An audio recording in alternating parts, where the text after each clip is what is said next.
እሺ ከዚህ በመቀጠል ራሴን በማስተዋወቅ እንድጀምር። ስሜ ግርማ ሞገስ እባላለሁ። ውልደቴና እድገቴ በኦሮሚያ ብሔራዊ ክልላዊ መንግስት ምስራቅ ወለጋ ዞን ኪረሙ ወረዳ ባጊን ቀበሌ ነው። እንግዲህ በዚህ አካባቢ የሚኖሩ ሁለት ማህበረሰቦች ወይም ሁለት ብሔሮች አሉ። እነሱም ኦሮሞና አማራ ናቸው። እነዚህ ሁለት ብሔሮች ለስድስት ሰባት አስርት ዓመታት ያክል በሰላም አብረው መኖር ችለዋል። በወለጋ አካባቢ እንግዲህ የኦሮሞና የአማራ አብሮ መኖር የተጀመረው ከ1960ዎቹ አንስቶ እስካሁን ነው።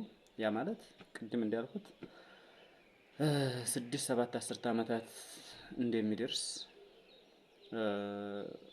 ሁላችንም ማስላት የምንችለው ጉዳይ ነው።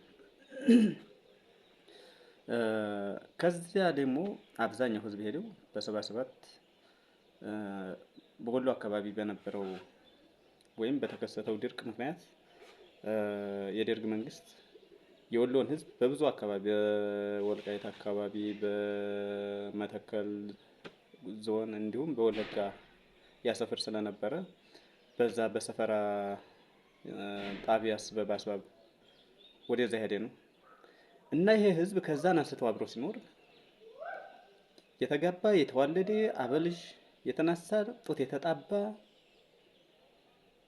በደስታ በሀዘን ሲደጋገፍ ሲተጋገዝ የቆየ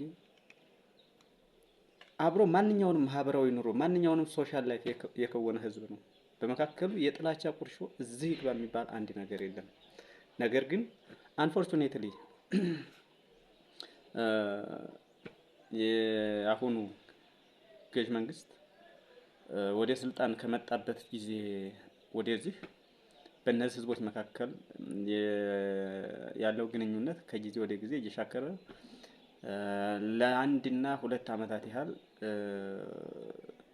በጣም ችግሮች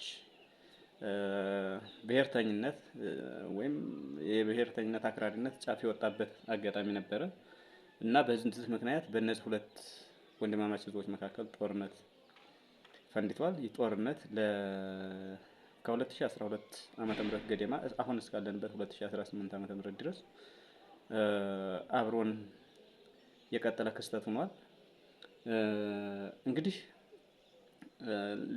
ይህ ጦርነት እንዲነሳ ኮዙ ምንድነው ብለን ለመዳሰስና ለመፈተሽ የሞከርን እንደሆነ ኮዙ ምክንያቱ ሰበቡ ጦሱ አክራሪ ፖለቲከኞች ናቸው። ይሄንን ጠብ የወለዱት ሐሰተኛ ትርክትን እውነታ ጋር የተያያዘ አይደለም። ሐሰተኛ ትርክትን ሁልጊዜ በመናገር በትውልዱ መካከል የጠብ በቀል ስሜትን ኢንካልኬት እንዲያሰርጽ አድርገውታል።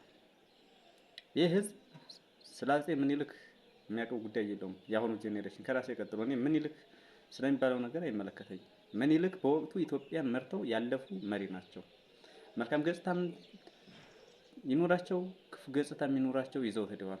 ማሰብ ያለብን ዛሬ ስላለው ህዝብ ነው እና ይሄን ህዝብ ምኒልክ በዚህ ጊዜ የኦሮሞ ጡት ቆርጧል፣ በዚህ ጊዜ ይሄን አድርጓል፣ እዚህ ቦታ ፎርስፉሊ ሳሚት አድርጓል፣ እዚህ ቦታ ፒስፉሊ ሳሚት አድርጓል እየተባለ ብዙ ነገር እየተወራ እዚህ ሁሉም የጦርነት አዙሪት ቅርቃር ውስጥ ገብተን